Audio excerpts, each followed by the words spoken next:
Roger, todos.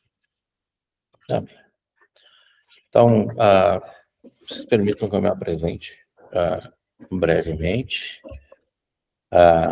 Meu nome é Roger Monteiro, eu sou Fala um pouquinho mais forte, assim. eu sou um designer gráfico, um diretor de arte, eu trabalho na indústria da propaganda há 25 anos, que é mais tempo do que eu gostaria de admitir, que eu trabalho com isso. Fui parar nesse mundo completamente por acidente, a minha formação original é em literatura, mas eu acabei trilhando esse caminho na direção de arte dentro da indústria do design da propaganda. Em algum momento alguém achou que deu certo, eu fui crescendo nos lugares onde eu trabalhei, já pude atender alguns clientes bem importantes, como Nike, Nissan, Fiat, Jeep, muita indústria automotiva passou pela minha mão, e cada vez fui tomando mais gosto por essa coisa e descobrindo os outros aspectos que passam perto do design, mas não são propriamente design. Eu ainda trabalho com isso, apesar de ter essa atividade de arte não comercial tomando cada vez mais espaço no meu dia a dia. Espero que talvez algum dia eu possa me dedicar simplesmente à arte não comercial, embora eu goste muito de trabalhar com design. Mas é muito mais recompensador quando a gente está explorando as próprias ideias e as próprias estéticas do que falando em nome de uma marca, falando em nome de um cliente. Então, quando o Mariano me convidou para falar sobre essa questão da presença da tipografia no nosso trabalho aqui, me pareceu que seria interessante a gente conversar sobre o processo que me levou a conhecer a tipografia em dois níveis diferentes. Primeiro, num nível quase científico, porque a tipografia é uma ciência, ela tem uma anatomia própria, ela tem regras, ela tem uma série de preceitos que fazem os tipos gráficos funcionarem ou não funcionarem dentro de uma composição. Mas existe um outro aspecto que passa ao lado disso e que é talvez bem mais interessante, que é um aspecto mais livre, um aspecto do uso da tipografia como algo que não está amarrado a esse caráter de ferramenta que ela tem para transmitir uma mensagem por escrito. Então, para a gente começar a conversar, eu gosto sempre de fazer uma diferenciação entre o que é design gráfico e o que é arte. Embora sejam duas disciplinas que bebem de fontes muito parecidas, e talvez até por isso, existe uma certa confusão a respeito das coisas, uma zona cinzenta em que as coisas se sobrepõem. Ao longo da minha carreira, muitas vezes, quando o cliente satisfeito quis me elogiar ou quis demonstrar que ele estava contente com o trabalho, ele dizia: nossa, esse trabalho é uma obra de arte, você é um artista e tal. E é claro que eu não ia comprar uma discussão acadêmica com ele, até porque ele estava me elogiando. Eu não sou um idiota, eu gosto de acreditar que não seja um idiota. Então, como ele estava me elogiando, eu deixava ele dizer isso. Mas, na verdade, se um trabalho de design é percebido como um trabalho de arte, ele fracassou, porque essa não é a função dele. Então, ao longo do tempo em que eu vinha pensando nessas questões, eu cheguei numa definição que passa por essa figura do triângulo. Tá? Vamos imaginar que esse triângulo seja um funil. Vocês sabem o que é um funil? Funil? Embudo. Então, esse funil com uma boca mais larga para cima, ele representa para mim o processo do trabalho de design. É um processo onde nós vamos colocar aqui em cima todas as nossas referências, o nosso repertório de tudo que a gente conhece a respeito de propaganda, da arte, da tipografia, das questões sociais, das características do produto que a gente está vendendo, ou da ideia que a gente está vendendo, ou do serviço que a gente está vendendo. E todo esse referencial que a gente tem vai passar por o funil, como chama? Embudo. Pelo embulo. E se nós tivermos sucesso, na outra ponta vai sair uma ideia única, que ela é a prova de interpretações, ela é a prova de qualquer tipo de ruído. Então, o caso de uma saída de emergência, por exemplo, é um desenho onde eu não quero que as pessoas tenham que pensar se aquilo é uma saída de emergência ou não, até porque isso salva vidas. Então, essa ideia que passa pelo funil e vem das nossas várias referências e se torna um ícone que é reconhecível imediatamente, é o design. A arte é o contrário disso. A gente vira o embulo de cabeça para baixo e de uma ideia, de uma expressão que a gente quer compartilhar com as pessoas. Se nós formos bem-sucedidos, vai surgir diversas interpretações. Isso aqui não é comunicação, é expressão. E quando eu expresso, quanto mais as pessoas se apropriarem disso que eu estou expressando e tiverem as suas próprias interpretações, muitas vezes, por mais absurdas que sejam, por mais diferentes que sejam do que eu estava pensando quando eu estava na parte de cima do funil, melhor. Se a arte se espalha e se a arte entra na vida das pessoas ao ponto de cada uma delas ter a sua própria visão sobre aquela obra, melhor. Quando eu tenho isso, eu não preciso que você saiba o que é. Eu não preciso que você tenha certeza do que é. Muito antes, pelo contrário. Eu quero saber o que isso suscita em vocês, o que isso diz para cada pessoa. E quanto mais díspares forem as interpretações, melhor. Essa, para mim, foi a forma que eu encontrei de diferenciar durante muito tempo o que é arte e o que é design, porque a gente vive nesse mundo que é de limites muito tênues. Às vezes, tênues demais até para que se consiga diferenciar. Então, partindo disso, teve, talvez, pela primeira vez, esse sujeito aí, Holotrack, que começou a aproximar esses dois mundos, lá na França da Belle Époque. Esse sujeito, ele percebeu que ele podia colocar o que era arte a serviço de algum tipo de comunicação, fazendo aqueles pôsteres que todos vocês devem conhecer, que comunicavam a vida noturna daquela Paris, toda efervescente. Mas ele faz isso ainda em um nível em que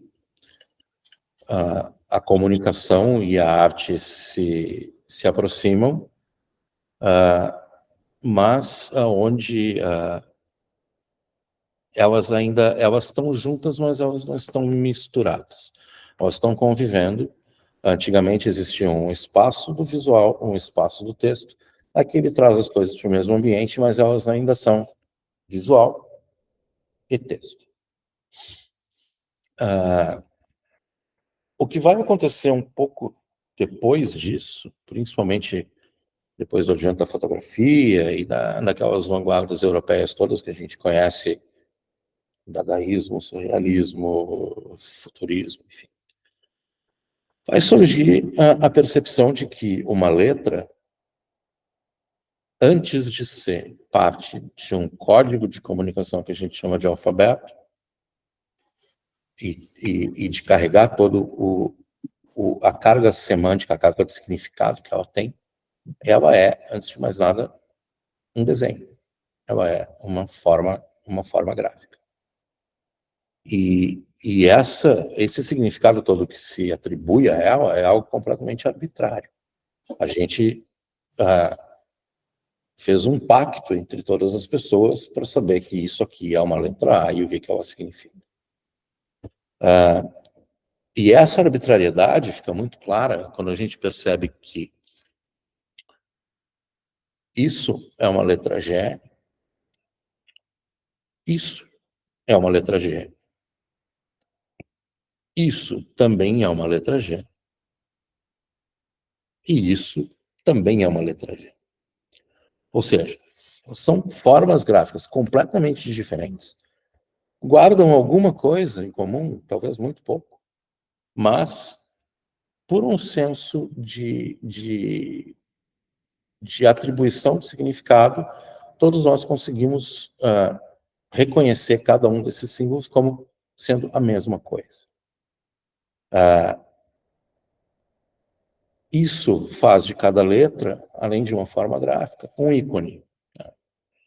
Que é alguma coisa que a gente conhece o significado, porque alguém nos disse que isso significa aquilo. São uma pessoa, eu particularmente não conheço nenhuma pessoa que tenha uma cabeça redonda dessas, que tenha pés em forma de arco, mas se convencionou que é uma pessoa. Você olha para isso, você sabe que ela é uma pessoa e você não discute que isso é uma pessoa. Então, esse valor de ícone da letra é o mesmo valor de ícone dessa pessoa. Ela é uma imagem, ela é uma forma gráfica que, quando a gente separa dessa carga de significado que foi simplesmente atribuída a ela, e que não vem de dentro dela, vem de fora dela, isso libera a gente para usar essas formas como figuras e não como letras. Elas sempre vão carregar o significado intrínseco, porque isso é impossível que não se carregue. São séculos da manutenção desse significado, mas isso nos liberta para começar a explorar graficamente e pictoricamente essas letras.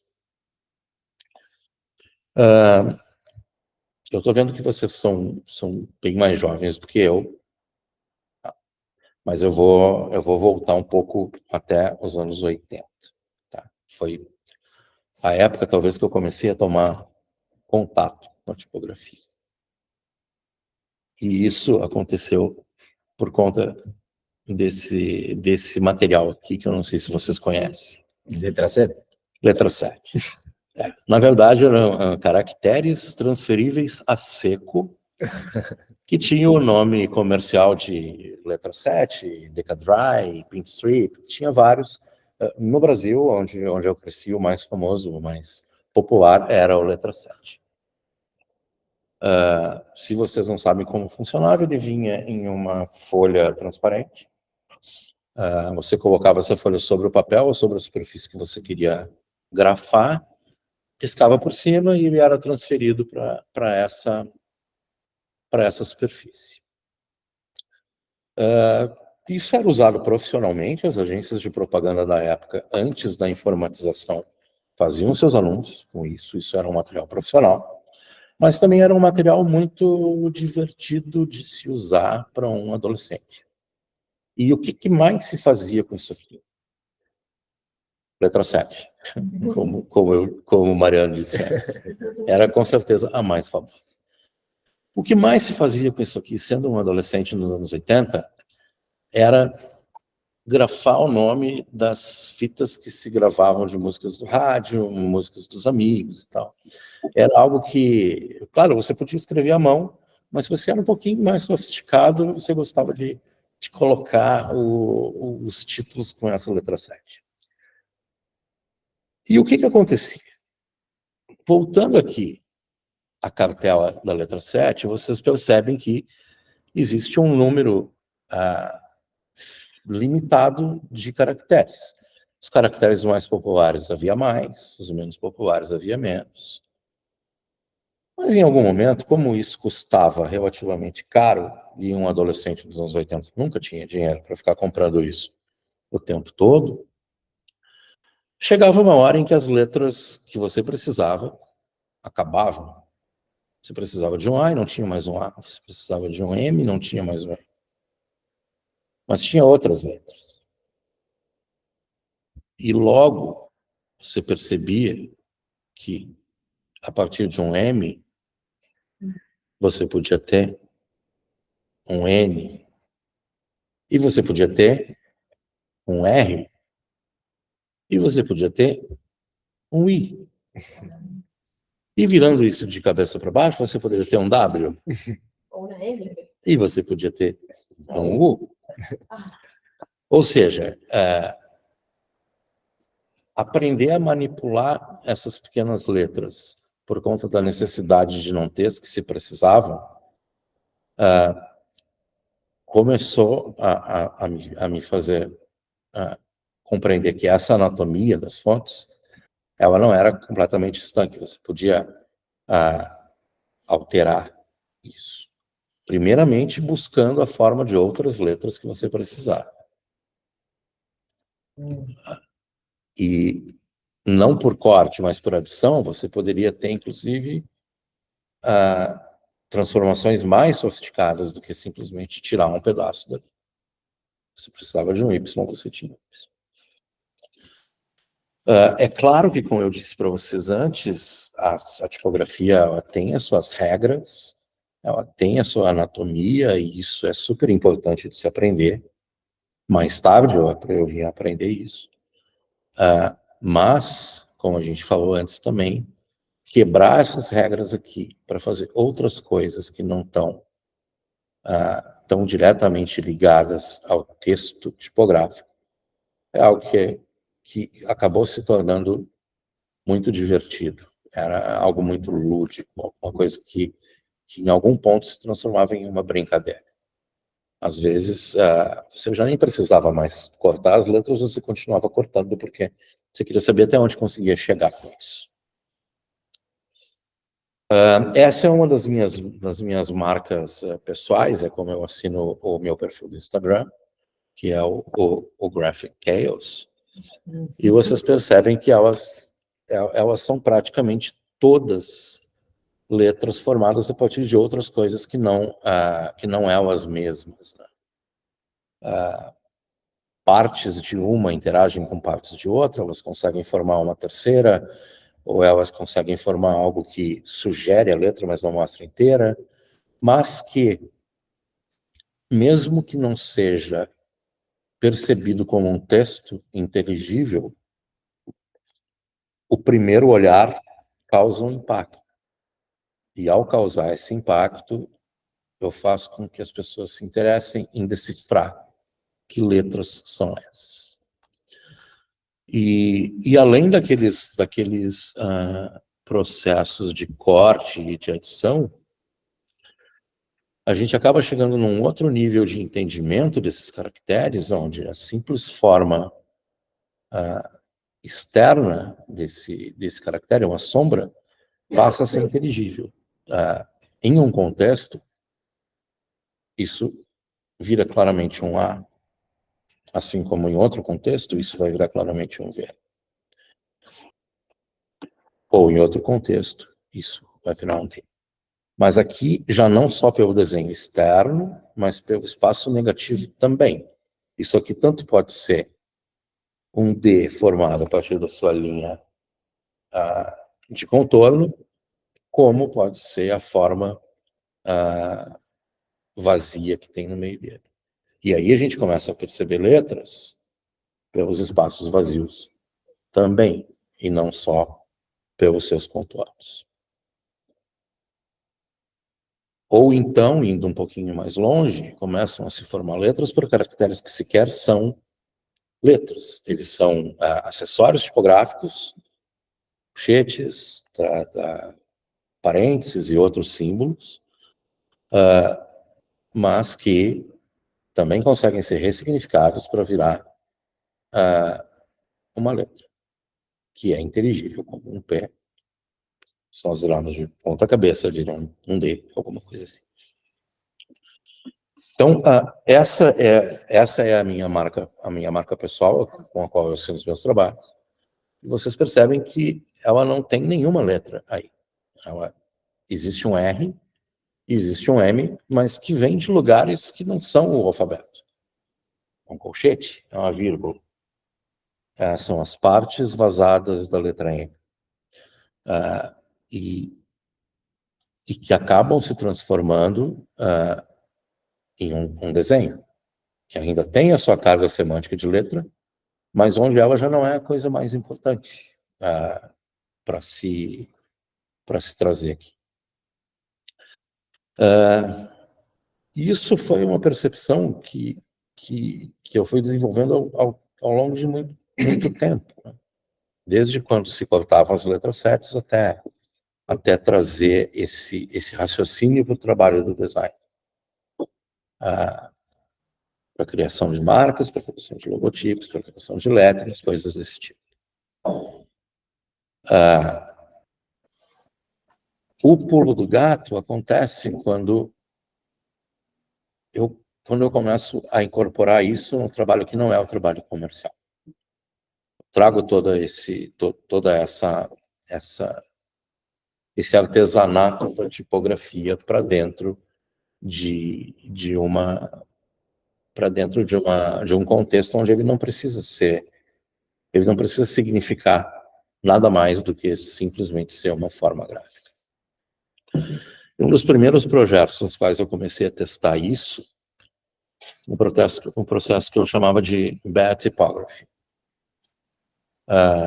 Eu comecei a tentar estressar a forma que eu tinha para escrever essa expressão Bad Typography com os caracteres mais variados possíveis e com as ordens mais variadas possíveis, até que, se bem me lembro, eu cheguei a quando eu parei de brincar com isso, eu tinha 72 formas de se escrever a mesma expressão com esses caracteres anatomicamente alterados.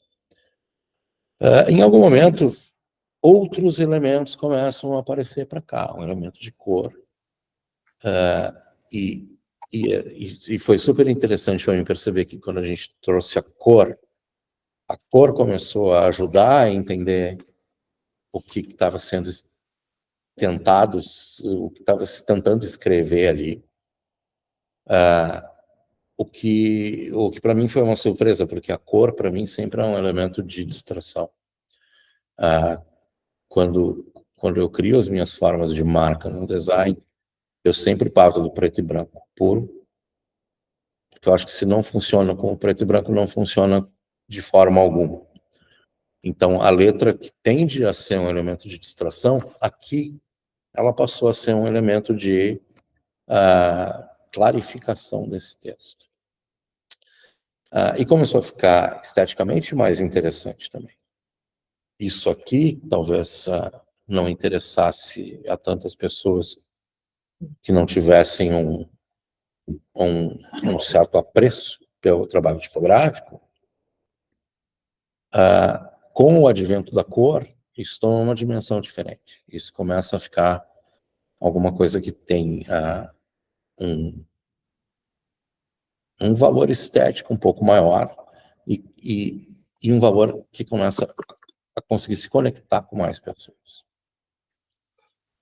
Até que o Bad Typography, que tinha essa diretriz muito clean, muito limpa, muito espartana, foi esbarrar em um trabalho mais próximo da colagem, onde começam a aparecer texturas, cores e elementos que já não necessariamente fazem parte daquele conjunto inicial, mas que transformam o que era um experimento tipográfico em uma coisa que está tão próxima da colagem que vira ela uma obra artística por si só.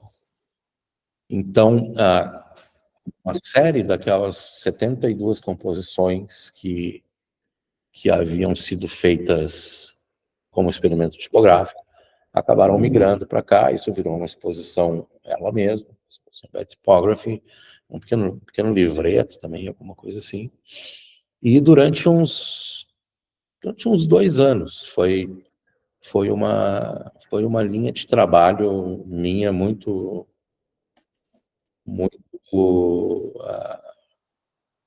frutífera, assim, era muito divertido trabalhar com isso. Algumas delas, muito poucas, foram feitas analogicamente, mas eu confesso que eu sou um analfabeto analógico. Eu só consegui me expressar artisticamente depois que eu tive algum contato com a computação gráfica. Mas como eu estava comentando com o Mariano antes da gente começar, ter a experiência do analógico, ter aprendido a lidar com essas coisas de uma maneira artesanal, muito craft, faz com que o tratamento digital dessas formas, dessas coisas todas, se torne muito mais simples e mais intuitivo, porque você sabe de onde veio essas coisas. Tudo que se faz graficamente no digital é uma espécie de digitalização do que havia antes dos processos analógicos. É muito fácil traçar esse caminho, é muito fácil saber como as coisas funcionam quando você veio do analógico. Então, o que eu quis trazer para vocês aqui foi um pouco desse caminho, né? É um caminho de descoberta que acontece muito pouco por intenção. Ele nasce de uma espécie de necessidade, ele passa a ser um exercício, ele migra para uma investigação estética mais séria, até que ele se torna um corpo de exposição que teve uma vida enquanto obra de arte bastante longa. Assim. Se vocês quiserem ver as outras, não sei se todas as 72 estão lá, mas visitando o site vocês conseguem traçar esse caminho ainda da Bad Typography, e vocês vão perceber que as formas de combinar essas letras, combinar essa coisa da tipografia para além do que é o espaço semântico delas, o espaço de significado, é praticamente infinito. E isso acabou se transformando num aspecto tão presente na minha obra inteira como artista, que mesmo que em algumas partes da minha obra ela não seja o elemento principal, ela está sempre presente. Eu virei uma espécie de um viciado em tipografia. Eu até tento escapar dela, me proponho, dessa vez eu não vou usar nenhuma letra. Mas quando eu vejo, eu começo a sentir falta de algo, e esse algo é algo tipográfico lá. Então, eu não sei se isso serve como uma inspiração para alguém, ou como uma proposta de caminho para ser seguido. Mas eu achei interessante contar como é que aconteceu para mim como veio essa intimidade com a tipografia, que sempre me pareceu algo muito mais interessante do que aquela coisa acadêmica anatômica que fala de Karen, leading, ascendentes, descendentes, serifas e tal. Libertar a forma gráfica da letra desses parâmetros científicos sempre me pareceu um exercício muito interessante, um exercício muito muito prazeroso. É algo que talvez venha... Meu pai tinha uma pequena gráfica quando eu era criança, eu gostava de mexer com todos os tipos, às vezes estragava alguns, levava uma grande bronca, mas de uma certa maneira essa coisa da tipografia, quando ela me parece que quando ela se instala na obra de alguém, ela se instala na noção estética de alguém, ela vem para ficar, porque ela é muito potente, assim, ela tem muitos caminhos para explorar. E às vezes eu até arrisco dizer que são infinitos, assim, porque sempre vai haver uma forma de se torcer, ou de se cortar, ou de se ressignificar uma forma dessas letras.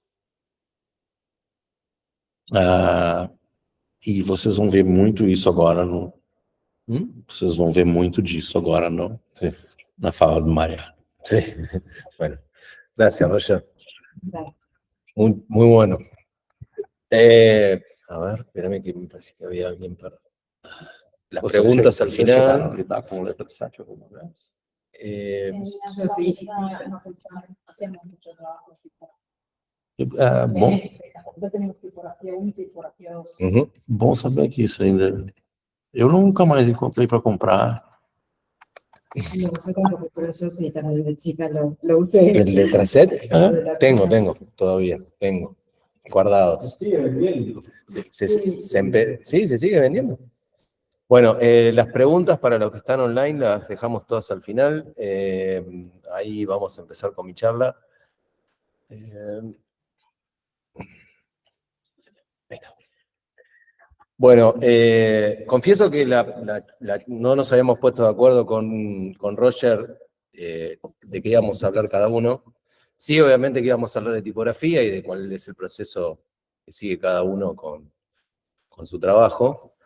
Pero tiene un montón de similitudes, vistas desde un punto de vista tal vez un poco diferente. No sé si ahí todos me ven bien, en los que están online. Bueno, espero que sí. Sí. Bien. Bueno, les cuento un poco quién soy yo. Bueno, yo soy diseñador gráfico, mi nombre es Mariano Girondín, soy diseñador gráfico desde el año 1997. Hoy justo estábamos hablando, intercambiando palabras con Roger en relación a eso. He trabajado mucho tiempo como freelance, pero además he trabajado mucho como diseñador para agencias de publicidad, para agencias de diseño, y agencias digitales. Los últimos lugares donde trabajé en agencias fueron digitales. Y desde hace un tiempo, sobre todo después durante la pandemia, empecé como a entender que tal vez todo esto estaba formado o podríamos decir que como denominación era más un artista visual, ¿no? Porque empecé como a investigar desde otro punto de vista todo el tema artístico. Estos son 2 trabajos míos que yo hice tiene bastantes años, pero acá empecé como a darme cuenta de que la cuestión artística, porque yo vengo de una formación artística desde mis comienzos, cuando era bastante chico, bastante analógica, después migró hacia el diseño gráfico, más digital y más desde el uso de la tecnología, pero esta semillita hizo que empezara como a meterme cada vez más, a volver a mis raíces y a la cuestión más analógica, ¿no? Esto es lo que hoy pasa dentro del lugar donde yo trabajo. Todo empezó porque mi madre necesitaba espacio en su casa y necesitaba tirar revistas y diarios y un montón de cosas que ya no le servían. Y por alguna razón que desconozco, me las llevé y las guardé. Y hoy son casi mi material de consulta diario, ¿sí? saco todo lo que hago, lo saco de esto, ¿no?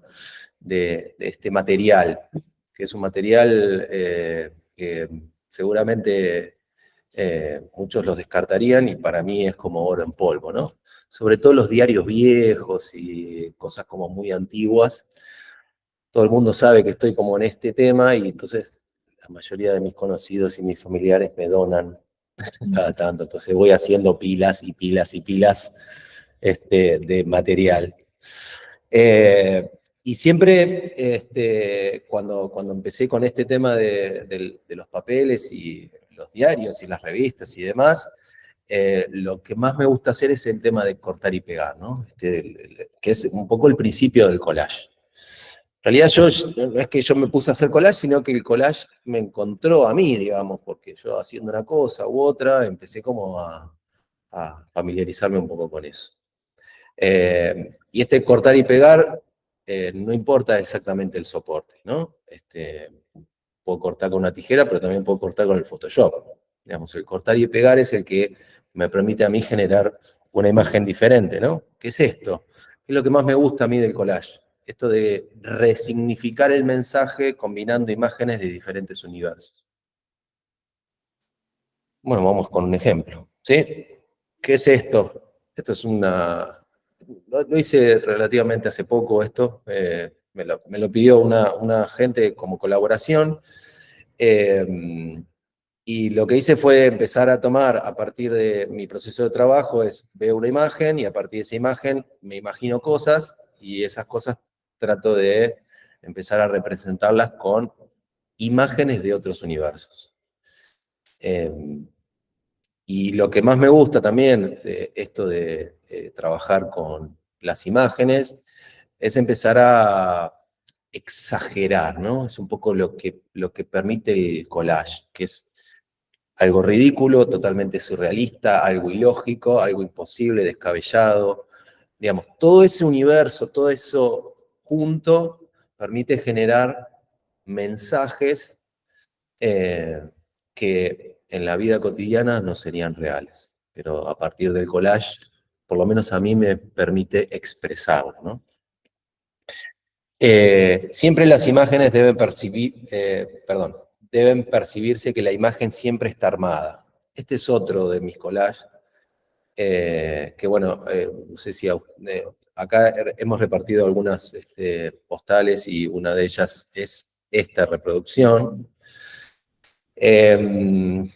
donde la imagen, toda esta imagen que parece un señor así bastante tétrico, es una superposición de imágenes, de muñecas y de ojos y de bocas y de un montón de cosas, para generar y para formar esta imagen definitiva. Después, si quieren, les muestro el archivo para que vean cómo cómo lo trabajo, ¿sí? Y una de las cosas que empecé a encontrar con esto del diseño y el arte, y por eso hablaba antes, al principio, de que realmente yo no sabía exactamente de qué iba a hablar Roger, pero que tiene muchas cosas en común, es el tema tipográfico, ¿no? La tipografía para mí es, desde el hacer profesional, y ahora desde el hacer artístico, para mí es y cumple un factor muy importante, porque es digamos, como el motor que me permite, además de mostrar o de contar desde las palabras una idea, es lo que me permite también empezar a trabajar y jugar con formas, ¿sí? Yo amo la tipografía, sí, amo la tipografía. Por lo tanto, en todas las obras que vean que son mías, van a ver algo tipográfico, siempre, siempre. ¿Por qué? Porque me gusta la tipografía. Y un poco, volviendo a lo que hablaba hace un ratito Roger, que para el común de la gente acá van a ver una A, una O, una S y una M, pero para mí y para muchos van a ver un triángulo, un círculo, un cuadrado y dos circulitos más chiquitos. Entonces la tipografía empieza a funcionar más como una forma que como un signo, porque lo que estoy haciendo es sacándole, quitándole el significado para dejar solamente la esencia formal del signo. ¿Sí? Acá quiero mostrar un videíto que me gusta mucho, que lo vi el otro día y que... Este hombre... Ese no.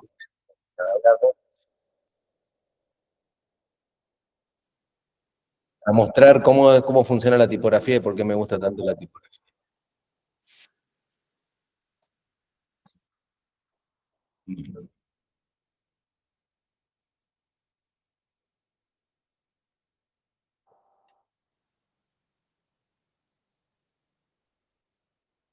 Una presentación de una serie.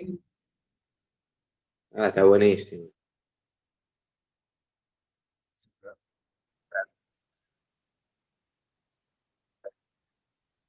Muy bueno.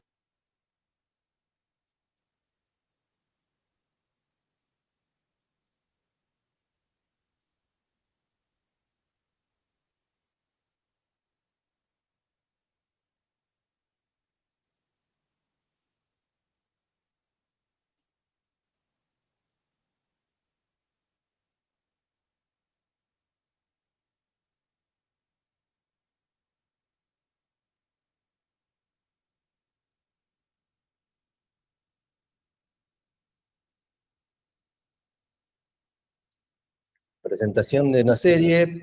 A mí me gustan mucho las presentaciones tanto de series como de películas, sobre todo porque trabajan con...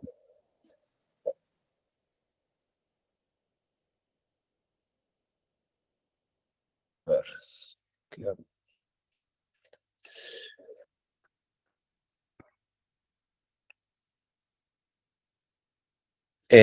Porque combinan muy bien el tema tipográfico y el tema artístico, y bueno, el cine me gusta mucho, entonces también es una manera de acercarme al cine.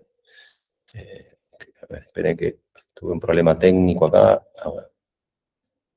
Esto porque sale así. Bueno, salió corto. Bueno, este es mi logo, o el logo de el proyecto que estoy llevando adelante, que es más artístico. Y está formado pura y exclusivamente con tipografía, y la tipografía desde un punto de vista más lúdico, ¿no? O sea, rompo un poco la estructura de la línea, rompo la estructura de combinar la misma letra. Es muy similar a lo que estaba comentando Roger, pero desde otro punto de vista por ahí, ¿no? O sea, cada uno tiene como su punto de vista. Yo no trabajo tanto con la contraforma, yo trabajo más con la forma, pero tienen como mucha similitud en eso, ¿no? ¿Y cómo trabajo? Como a mí me gusta mucho el tema artístico y la textura, la sensibilidad que genera lo artístico, yo no voy directamente al catálogo que tengo en la compu de tipografía, sino que lo busco en este material que hablábamos al principio, ¿no? Recorto, letras más grandes, letras más chicas. A veces lo que hago es alguna letra muy chiquita, llevarla y reventarla al extremo para que me genere cierta textura. Y siempre, obviamente, lo que hago es tratar de llevarla al escáner. Trabajo, obviamente, de manera analógica, pero después la llevo directamente al escáner. Y a partir de ahí, esto, en realidad, fíjense que este logo nace de acá. Acá están las letras, ¿sí? La I, la S, la L, la U, la I, perdón. Y creo que el acento es esta liñita que aparece acá abajo. O sea que yo primero plasmé eso, y a partir de eso hice esta marca. Después también, si quieren, les muestro el proceso. Este es otro trabajo que trabaja mucho con la tipografía. O sea, acá hay tipografía más tipografía más tipografía, y toda es primero recortada, y luego escaneada, retocada, pegada, ¿sí? Y me van surgiendo a medida que voy teniendo, ¿no? O sea, los elementos. No lo proyecto demasiado antes, lo voy haciendo sobre la marcha. No es algo que yo dije, bueno, voy a ponerlo acá, me va saliendo casi espontáneamente. Acá hay otros ejemplos también, ¿no? De el manejo tipográfico, sobre todo formal, desde la forma. Bueno, acá, tanto la palabra run como en este caso, son cosas que voy sacando de otros lados, de cuadernos, de escrituras. Hay veces que escribo yo, hay veces que lo saco de algo que me dejó anotado alguien y saco la tipografía de ahí. O sea, soy como, empiezo a tomar cosas como de diferentes lugares, ¿no? Y a partir de eso es que empiezo a formarlo. Bueno, acá es un poco lo mismo, ¿no? Estos son ejemplos. Bueno, todo esto no hay tipografía de banco acá, no hay tipografía tipeada. Todo tipografía que está recortada, sacada, extraída de diarios, de cuadernos, y retocada digitalmente para avanzar.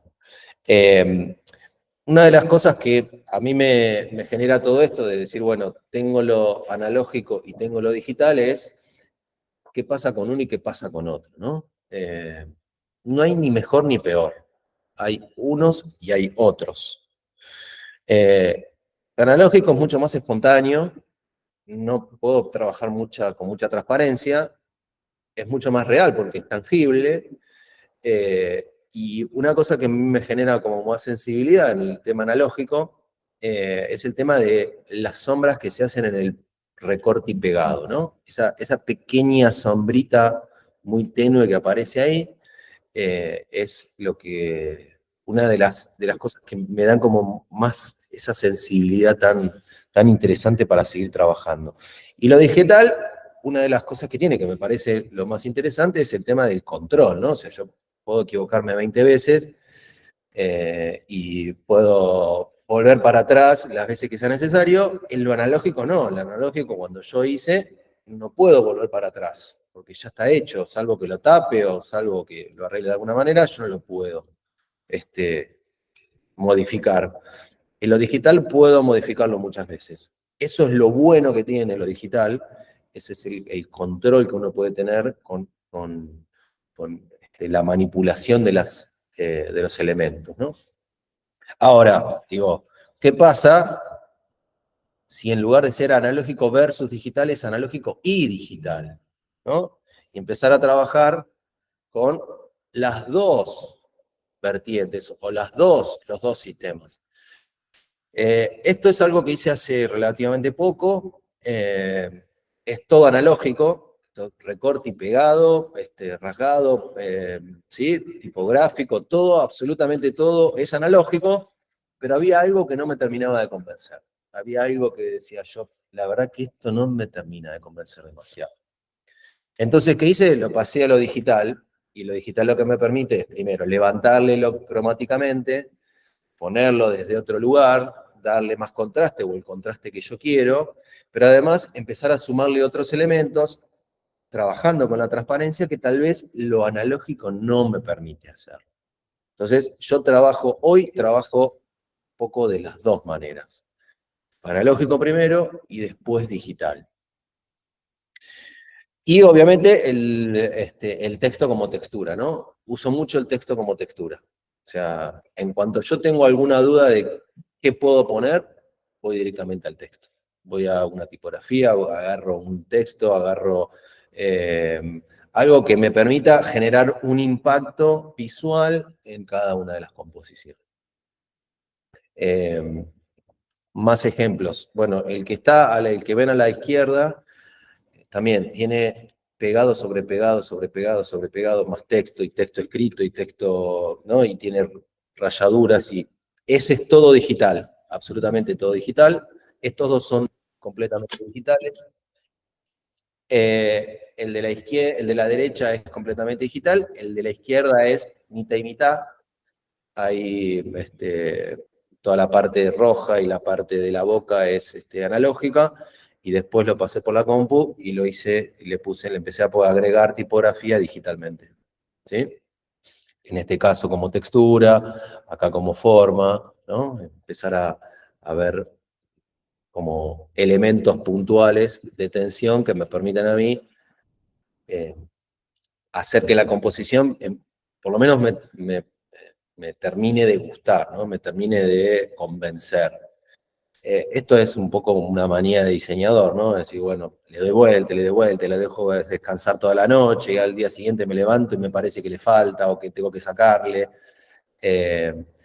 A veces, digamos, esa manía de diseñador todavía no me la termino de sacar del todo, sobre todo porque esto de, bueno, tengo algo analógico y lo paso a lo digital es porque en algún punto lo tengo que controlar de alguna manera, ¿no?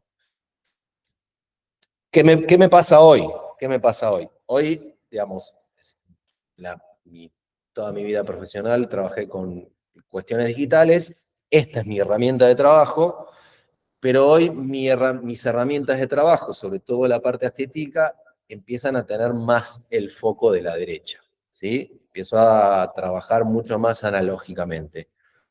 La tecnología la dejo para cuestiones muy puntuales, donde es retocar el color, o abrir, o, perdón, es poner algún punto de tensión, o cuestiones que son más meramente artísticas y que de otra manera no lo podría hacer si no es con el uso de la tecnología. Esto es lo último que estoy haciendo. Ya hoy, por lo menos esto, es todo analógico, completamente analógico. Acá es un pedido para un cliente. Me pidieron hacer algo analógico, completamente analógico, y me tomé, digamos, como esa responsabilidad de obligarme a hacerlo 100% analógico. Y además, otra de las cuestiones que estoy atravesando en esta etapa es que es un formato grande. Esto mide 80 por 80 y todos mis collages siempre habían sido de tamaño A4, 40 por 50, no mucho más que esto, que eso. Ahora estoy trabajando en un tamaño mucho más grande, ¿sí? Esto no está completo porque lo tengo que terminar, digamos, analógicamente, ¿sí? Este es el proceso y me falta terminarlo, pero mis decisiones gráficas hoy parten más por este lado que por la cuestión tecnológica. Esta es otro de las obras que estoy haciendo.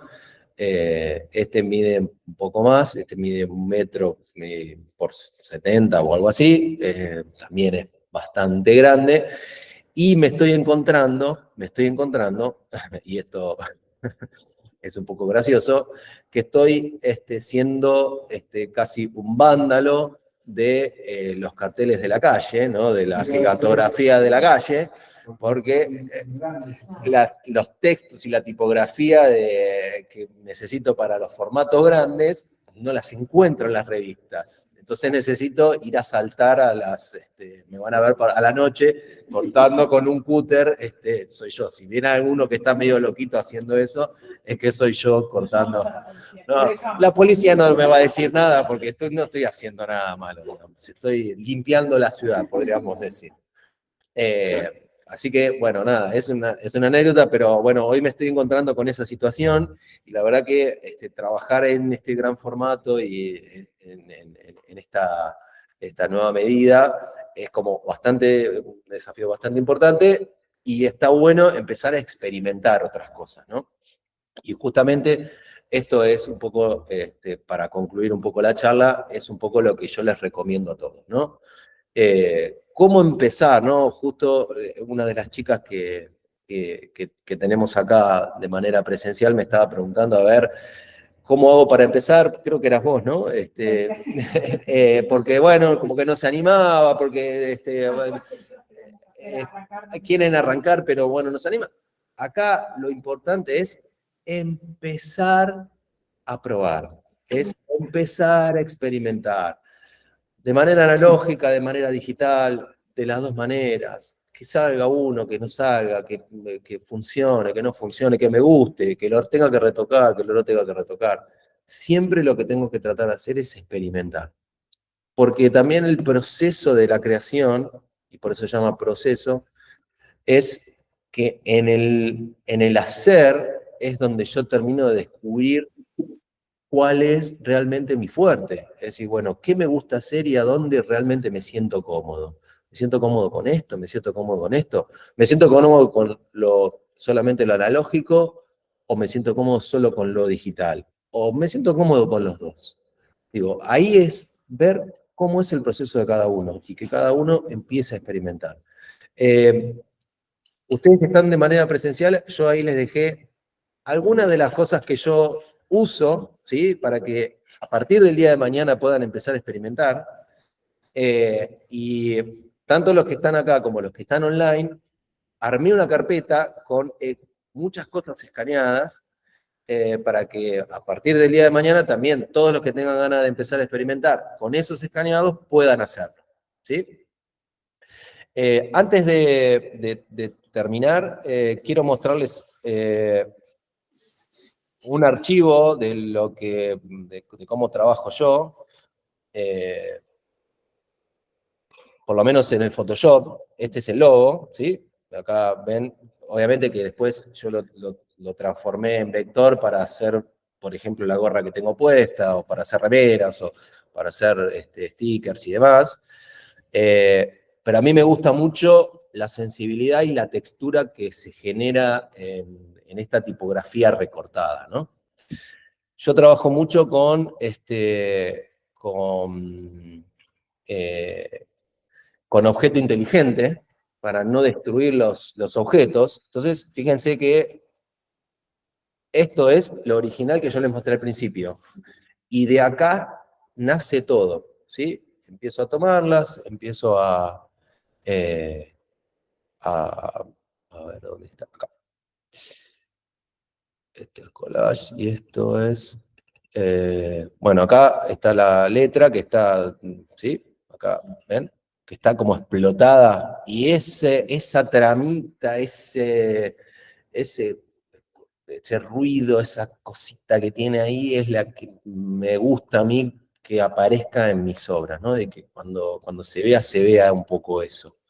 Como la imperfección, es como, no es algo perfecto, ¿no? Bueno, todo trabajo de esa manera. Acá el texto me quedaba muy grande, me quedaba muy alto, ¿sí? Porque la L estaba muy alta, entonces lo que hice fue achicarla. Este es el control que tiene la edición digital, ¿no? Que no lo tiene lo analógico. Yo puedo cortar una letra, puedo voltearla, puedo trabajar con la contraforma, puedo trabajar con la forma. O sea, es absolutamente independiente.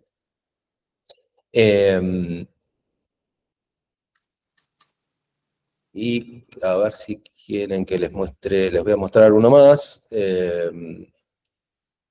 Un archivo más, que lo tengo por aquí. A ver. Y ya arrancamos con las preguntas, así no nos extendemos, que es este.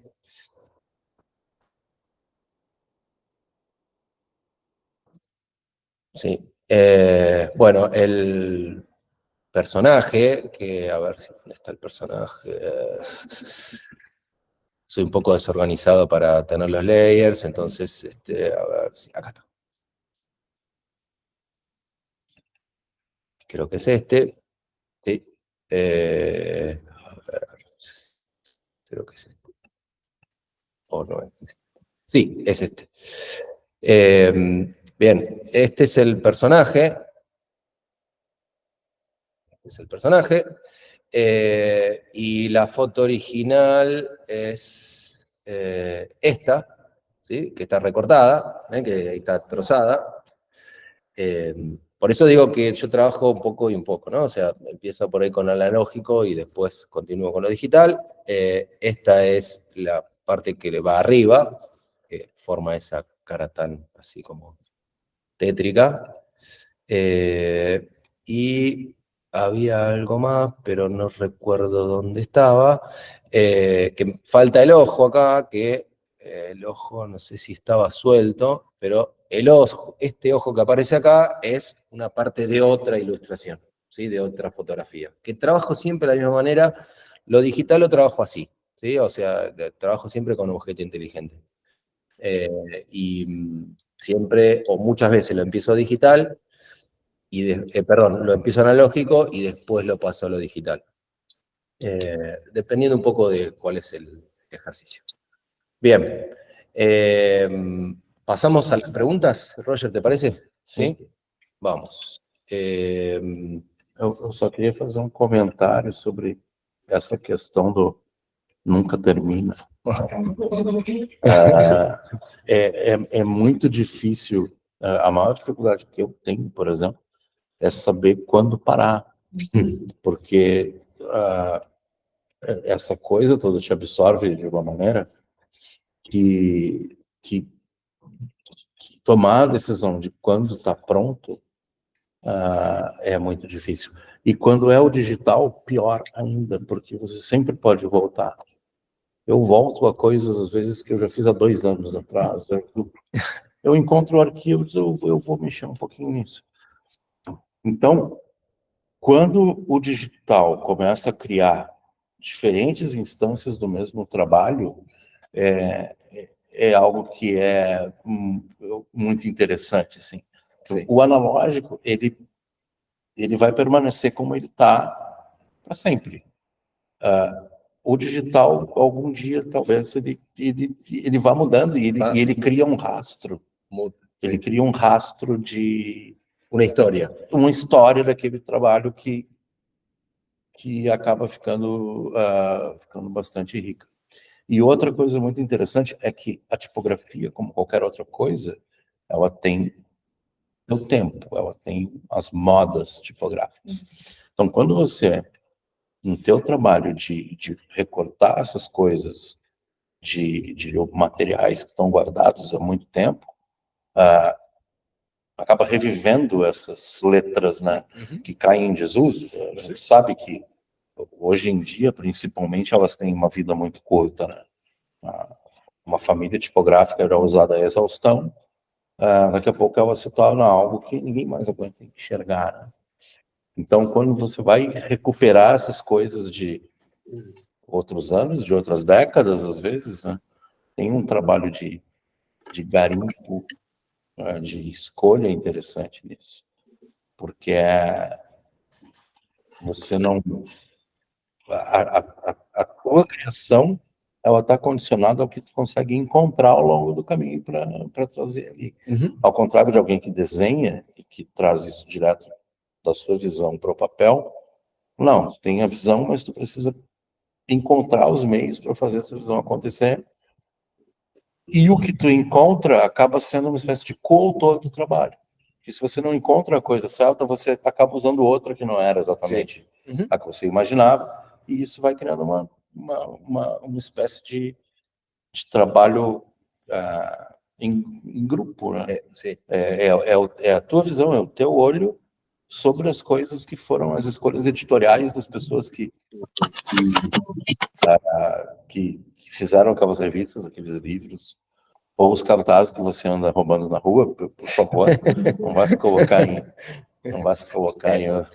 Bueno, tomando un poco lo que dice Roger, de hecho, el nombre de este proyecto, que se llama Ilusión, es un poco ese, ¿no? De hecho, en mi statement de artista figura esto de que yo quiero darle como una segunda vida a las imágenes, que como que le doy ilusión a que vuelvan a ser vistas, ¿no? Es un poco mi concepto de todo este proyecto artístico tiene que ver un poco con eso, es rescatar lo que está en desuso y que seguramente ya no sirve más o que está guardado y darle una segunda oportunidad. Es empezar a mostrarlo desde otro lugar, obviamente diferente, porque la imagen que yo tomo es una, y cuando la convierto y la empiezo a relacionar con otras imágenes, se convierte en otra cosa completamente diferente. Bien. Bueno, no sé si quieren preguntar algo, no sé si ustedes quieren preguntar algo, si no, los que están virtualmente, si quieren preguntar algo, estamos abiertos a preguntas. Una de las cosas que mientras ibas hablando y algo Sí. que se une con algo que ya pensaba, yo estudié diseño, pero 100% online. Online. Y siento como que me faltó eso de la experimentación va por otro lado. Dije, bueno, voy a probar pintando abstracto, como para romper un poco, ¿no?, con las reglas. Y justamente esto de lo del collage, que decía que es como que va fluyendo, por ahí ves una imagen y se te da una idea, como camino, ¿no?, como para desestructurar un poco de lo digital. Claro. ¿Qué consejos, por ejemplo? O no sé, o simplemente eso, de probar es fantástico. Eso. Porque... O sea, consejos es, primero, como consejo personal, como para romper como con eso, porque son esas cosas que uno lo ve y no sé, como que si uno ve un cuadro abstracto, y no, al contrario, porque es irrepetible, es único, los trazos que te quedan, o sea, es todo lo mismo siento que pasa con algo así, que creo que está buenísimo, porque también se mete imagen, texto, por eso me llamó tanto la atención el tema del collage. Como consejo personal es, primero, tratar de ver qué es lo que más te atrae. Digo, tal vez a mí la escultura no es algo que me atrae demasiado, me encanta, pero no es algo que me atrae porque por ahí no me gusta tanto trabajar en volumen. Entonces, iría por algo más que yo me sienta más identificado y que pueda como investigarlo. Y después, probar, o sea, sentar y decir, ¿qué te gusta? ¿Témpera? Andá, comprate 2 témperas, 5 témperas y... ¿Por lo analógico o por lo digital o por, no sé? Y yo llego al analógico por lo digital. O sea, por eso yo digo que yo di como la vuelta, porque yo, digamos, mi formación empieza cuando yo era chico totalmente analógica, dibujando, pintando, haciendo grabado, haciendo pintura. Me voy al diseño gráfico por una cuestión del laburo y obviamente empecé analógicamente, pero digamos, la tecnología me llevó y la profesión me llevó a que tenga que usar sí o sí la compu. Entonces ya después era 100% digital.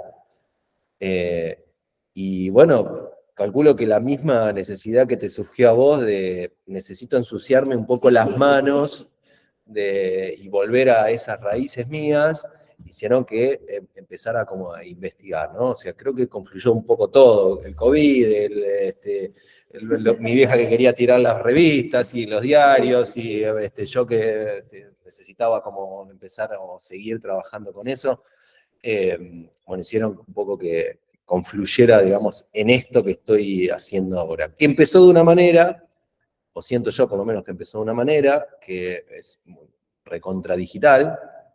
De hecho, si ustedes se fijan en el feed de Instagram, van a encontrar que los primeros son puro y 100% digitales, y se nota que es digital, aunque quiere simular un poco analógico, pero claramente no es digital. Ya termino. Y de a poco me fui como yendo un poco más a lo analógico, ¿no? Entonces, esto de ensuciarme un poco más. Hoy la plasticola para mí es como el mouse, ¿no? O sea, todo el tiempo tengo que estar... de hecho, tengo técnicas hasta cómo pegar, ¿no? O sea, mías, y las inventé, no sé si las inventé, las uso yo. Yo no sé si existen, si no me las enseñó nadie, probando. Lo mismo que robarme carteles de la calle, tengo toda una técnica para robar, no es que voy con el cúter y ya, tengo una técnica para robar cosas, para que salgan bien, para que salgan enteros, claro, claro, yo mejor, y si no tengo, voy con el rociador y voy con una espátula también, bueno, es una técnica. Y para que no se rompa, tengo una M que es divina, que es hermosa, no la puedo romper. O sea, dense cuenta que el que me está escuchando me dice, está re loco, miren de lo que está diciendo una M, ¿no? Pero bueno, es así. Se você tem as habilidades para manipular os softwares de edição, o digital ele é mais talvez ele seja mais fácil de começar, porque você não tem a questão do espaço e a questão do material. Talvez você não tenha uma mãe que precise se livrar de uma quantidade enorme de revistas que vão ser o teu insumo de trabalho, e talvez você não tenha espaço físico onde você vive, onde você trabalha, para ter essas coisas guardadas e também para manipulá-las e fazer alguma sujeira, alguma coisa assim. Desse ponto de vista, o digital é mais fácil de começar a trabalhar. Por outro lado, o analógico é sempre mais intuitivo. Você não precisa saber nada para rasgar um pedaço de papel e colar um em cima do outro e manipular essas imagens de uma maneira que vai acontecer por si só. Você não tem como errar. E o erro nesse analógico, muitas vezes, incorpora a obra, como você estava falando, a questão do acaso. Tu não tem como voltar atrás. E quando tu não tem como voltar, e só pode se impedir para frente, você acaba tomando outros caminhos que talvez você não tomasse se você tivesse a possibilidade de voltar atrás. Eu lembro que quando o Photoshop surgiu, há muitos e muitos anos, ele não tinha dois recursos que foram o divisor de águas para ele como software, que era a questão dos layers, das camadas. As primeiras versões do Photoshop não tinham isso. Então você não podia fazer essa movimentação de elementos tão facilmente. E a outra coisa que veio mais tarde ainda foi o history, que é a questão de você poder desfazer várias e várias e várias coisas que você fez. A primeira versão você podia desfazer uma vez. Atrás disso você não tinha mais. Então, era muito pouco, mas já era melhor do que nada.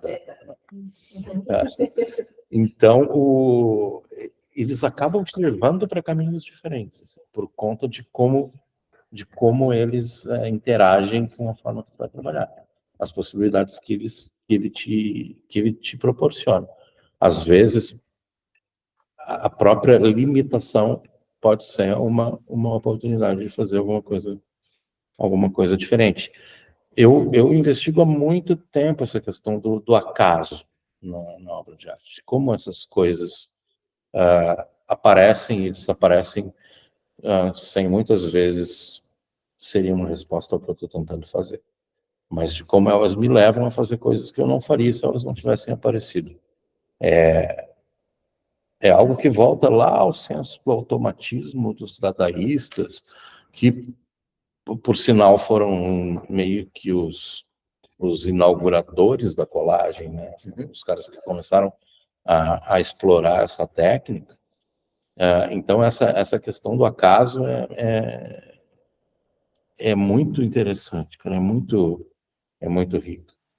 Principalmente nessa nossa linguagem que procura simular o que é um caos visual, né? Pode-se olhar essa bagunça, essa baderna visual e achar que é só ir colocando as coisas ali de qualquer jeito, mas como é difícil colocar as coisas ali do jeito certo, se é que se pode dizer assim. Mas também, se você não tem espaço e não tem material, digital. Se você tem material e tem espaço, você pode experimentar o analógico porque ele tem muito menos cara de trabalho sério. Quando você está no computador, você está trabalhando. Quando você está fora dele, você pode estar te divertindo.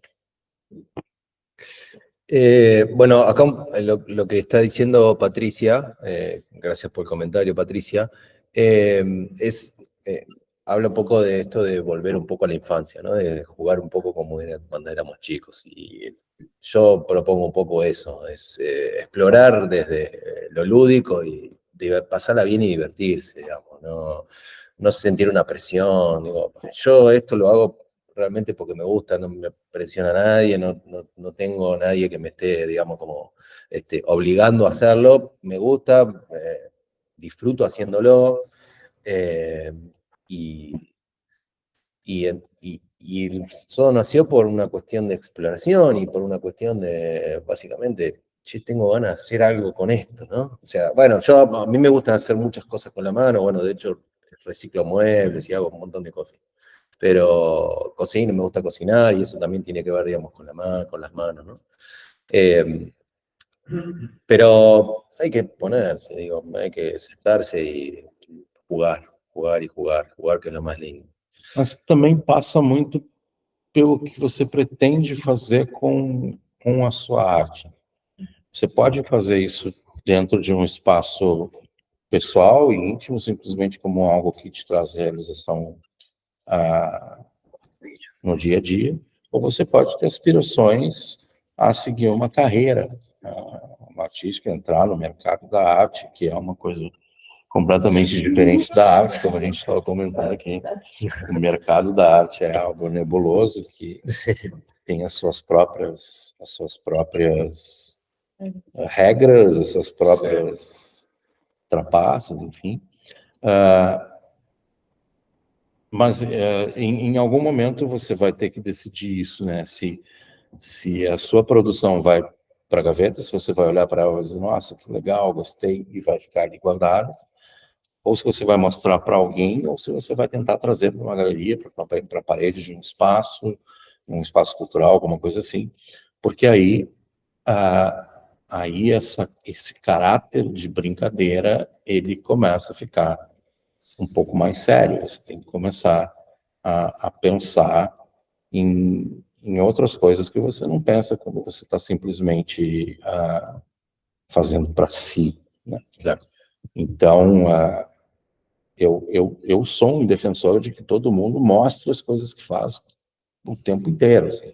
Uhum. Essa coisa de fazer e colocar na gaveta, ou porque não tem segurança no que fez, ou porque acha que vai ser criticado, ou porque acha que não é bom o suficiente, mostre. A única forma de você saber se você quer mostrar ou não é mostrando. Né? Mostrar. É mostrando. Debería ser, ¿no? Y producir también, sobre todo. E é claro que hoje se tem um acesso a espaços de exposição muito maiores do que se tinha há umas décadas, né? Hoje em dia você não precisa mais necessariamente de uma galeria, você não precisa estar representado por uma galeria, você tem a internet para mostrar, você tem várias outros canais para distribuir isso. Sim. Mas mostrar é fundamental. Nunca se furte de mostrar. Yo quería hacerle una pregunta a los dos. Sí. Respecto a la inspiración. Gracias. Cuando piden comenzar un collage, o por ejemplo, cuando hiciste Bad Typography, ¿cómo surgió eso en tu cabeza? ¿Cómo fue? ¿A partir de una imagen? ¿O lo mismo para vos cuando empezás un collage? Roger. ¿A partir de qué? ¿Cuál es el parador?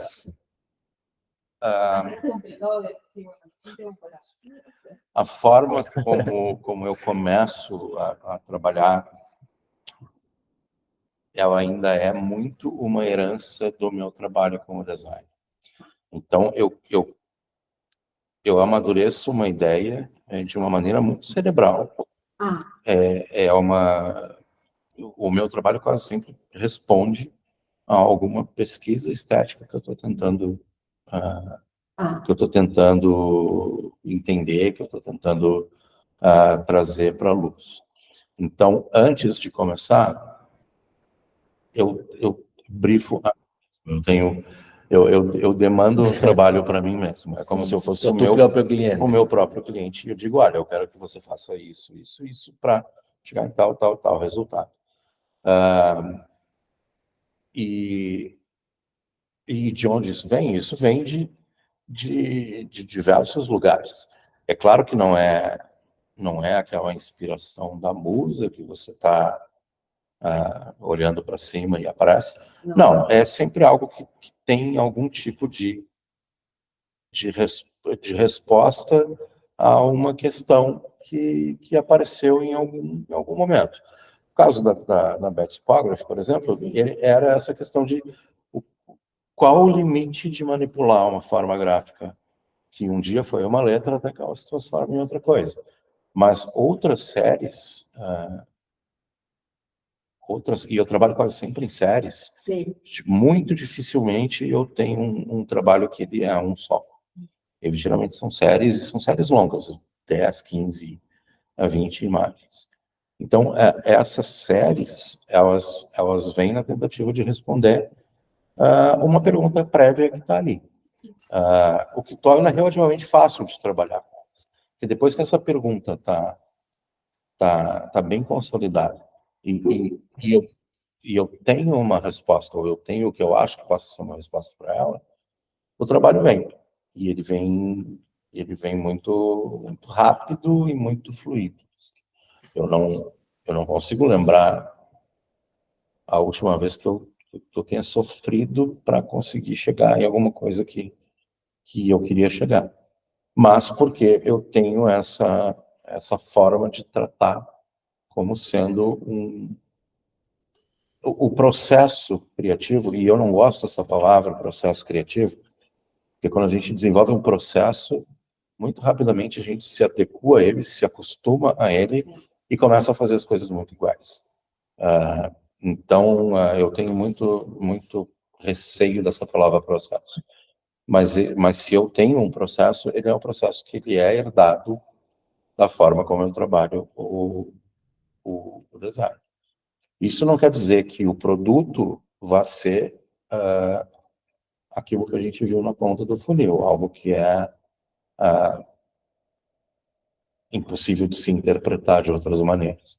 Mas a pulsão para se fazer vem sempre como resposta a uma indagação que ela é quase, eu não digo acadêmica, mas ela é quase teórica. Eu sou muito teórico, eu tenho uma veia muito teórica muito forte.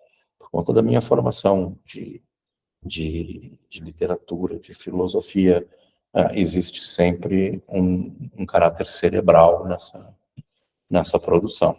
E vocês vão ver algumas outras coisas minhas ali depois, onde é muito fácil perceber isso, que existe uma linha, um fio condutor que une aquelas obras naquele espaço do tempo. Que amanhã ou depois pode ser algo completamente diferente. O que eu estou fazendo hoje, talvez amanhã seja algo que eu não faria mais. Ou que talvez volte a fazer no futuro. De novo, como é digital, o arquivo está ali. Hoy es esto, mañana. Só existe uma situação em que eu não consigo fazer isso, que eu não posso voltar à obra. Se eu faço a venda de uma obra como única, eu destruo o arquivo. claro. Eu deleto ele e ele nunca mais vai poder ser revisitado. Claro. Mas é a única situação. Eu tenho muita pena de destruir um arquivo. Sí, me imagino. Mas quando ele Es como una lealtad al cliente, digamos, a la persona que lo compró. quando ele foi vendido, ele Pero puede ser un germen para otro, también puede ser. talvez vá que alguém como o Mariano encontre ele, impresso, né? Leve para casa e põe no scanner. Mas é assim, para mim é assim, pelo menos, é muito cerebral. Lo mío es un poco más espontáneo, digamos, yo no pienso tanto. Digamos, hay días que no hago nada, por ahí pasan 2 meses que no hago nada, y hay días que hago 6 o 7 collages en un día. Porque, no sé, estoy como necesitado y estoy con eso. Y por ahí no tengo una temática específica y empiezo a ver revistas y empiezo a ver, y por ahí hay una imagen que me remite a algo, entonces a partir de ahí empiezo con la investigación. Y bueno, por ejemplo, ahora haciendo uno que para un concurso, me surgieron como cosas de astronautas, entonces estoy haciendo cosas de astronautas ahora. ¿Y por qué? Porque me surgió y tengo ganas de hacer cosas de astronautas. Yo solo hago collage analógico, hice un poquito digital, pero casi no sé manejar las herramientas. Y lo que me pasa con lo digital es que me cuesta encontrar la inspiración, o sea, el disparador, porque generalmente mi disparador viene a partir de lo analógico. ¿Cómo haces cuando decís, bueno, voy a hacer algo totalmente digital?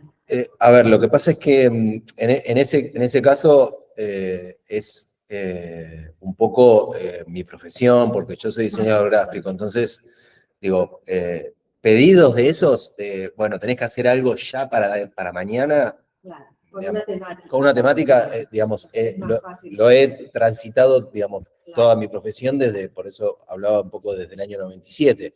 Entonces, es como bastante común para mí eso. Claro. Común no, que, digamos, no es común que alguien te pida algo para mañana, pero sí estoy como más acostumbrado a eso. Claro. Entonces, bueno, hay que hacer esto y bueno, el siguiente. Por eso también lo analógico, y por eso mi búsqueda de lo analógico también es para salir un poco de la compu, para como extraerme un poco de la compu. Obviamente que siempre vuelvo, porque como el tango, ¿no? Dice que siempre vuelvo, que me permite como terminar de controlar esta manía de diseñador, ¿no? Y terminar como de cerrarlo, de ponerle el moñito. Si no parece como que me falta algo. Igual, de a poco me estoy soltando un poco más y estoy como tratando de largarlo solo y que no pase por la boca. Una duda. Sí. Cuando vos, trataba de imaginarte a vos en tu casa, pero Sí. cuando vos empezás a, bueno, cortás las letras y las Sí. pasás por el escáner y después vas armando, Sí. hasta el collage final es digital, pero después ahí te quedó. Vas armando también en papel. Sí, tengo una pila así de papeles con cosas pegadas. Ah, pero no hay una obra que sea tangible totalmente, digamos. al fin. ¿En lo digital? En la que es parte de los dos. La final va a ser siempre digital. Sí, y después son varios papeles que... Sí, ahí está eso. Algún día haré una muestra con lo que usé y... Interesante. Sí, Bueno. lo que pasa es que a veces que son hojas, digo, es bastante como caótico, digamos, como el proceso, porque por ahí en 10 papeles diferentes tengo la obra. Y solo yo la entiendo, digo, Sí, no, sí. esto tiene que venir acá, esto yo se lo doy a otra persona y digo, un collage. Son las tapas Claro, pero digitales, claro. De uns tempos para cá, eu venho questionando muito a questão do digital. Porque o último passo do digital acaba sendo sempre o analógico, que é uma impressão. Ele vem para o papel. Eu tive expondo numa galeria em Milão, que ela é uma galeria digital. Ela não imprime as coisas para colocar na parede. Ela tem telas e essas telas mostram as obras. Ali eu posso dizer que eu sou um artista digital. Eu tenho o pixel e eu nunca saí dele. Agora, toda vez que esse arquivo vai ser impresso, ele acaba virando um objeto físico, um objeto analógico. Então, até que ponto se pode dizer artista digital? Se a minha última expressão, e a expressão que permite que eu mostre ele para as pessoas num espaço como esse aqui, por exemplo, é físico.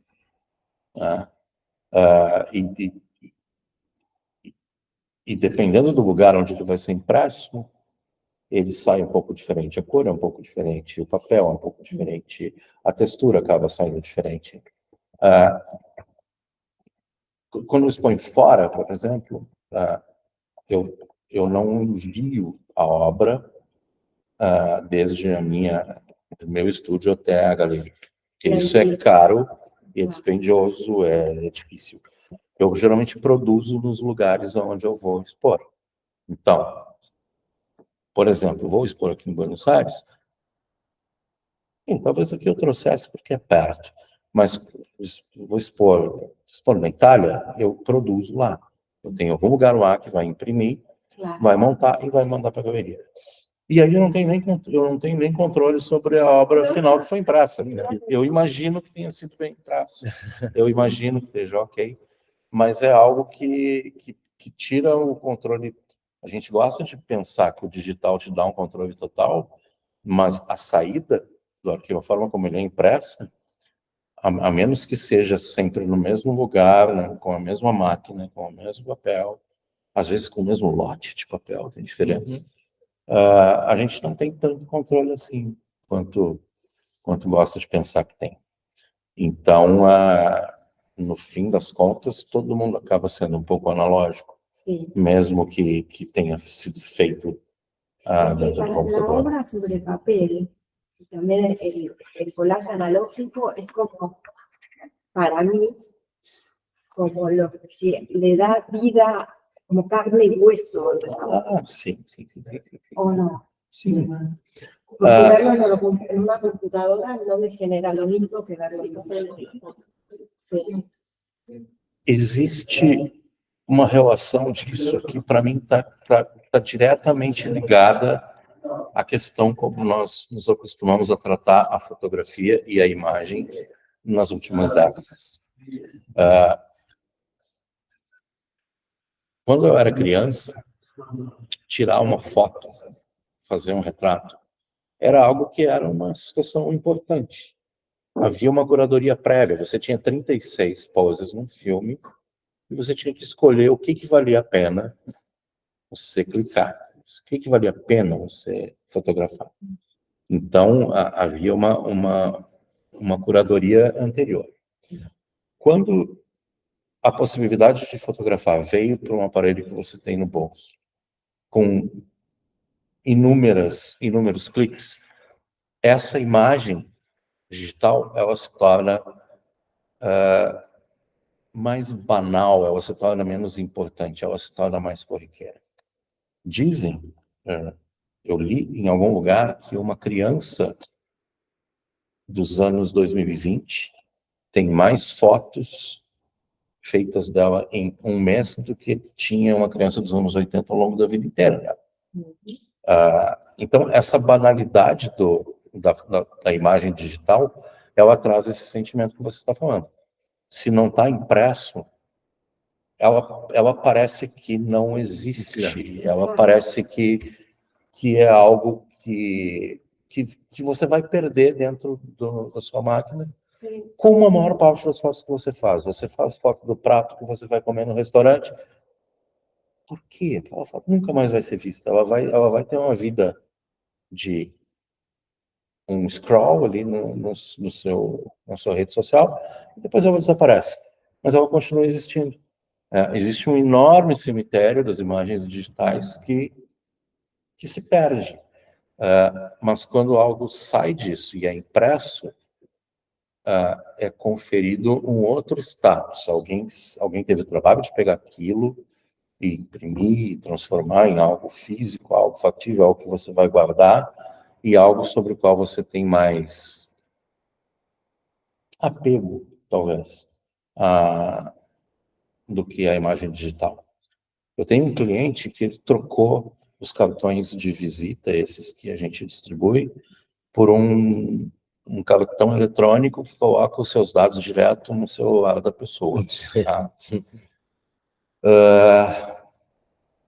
E as pessoas não gostam, as pessoas detestam isso, porque elas realmente gostam de receber aquele cartão. É uma prova de que a pessoa se importou em te dar algo. É uma maneira estranha, mas é quase como um presente. É algo que, você fica com isso aqui para você. Não é tão descartável. Então, esse sentimento é completamente, concordo plenamente com ele. Quando está impresso, tem outra vida. É como o e-book. Sí. Você não é um escritor de verdade se você não tiver um livro impresso. Você não é um livro de uma editora. Alguém que achou que valia a pena investir para que aquilo existisse. O que eu faço é que tem investimento zero, ou muito próximo do zero. Agora, quando isso vem para a forma física, significa que alguém achou que era importante o suficiente para tirar daqui e trazer para o mundo de verdade, o mundo físico. Não vou entrar nos NFT, essas coisas todas, Bueno, mas sí. enfim. Bueno, vamos a ir redondeando porque bueno, la galería nos está pidiendo lugar, así que bueno, les agradecemos a todos los que están online. Muchas gracias por participar, por conectarse, por querer estar y por querer bueno, escucharnos, que no es poco. Agustina, esperen que me voy a poner el lente porque no veo. Buenísimo, bueno, espero que les haya gustado. Gracias a todos, que sigan bien.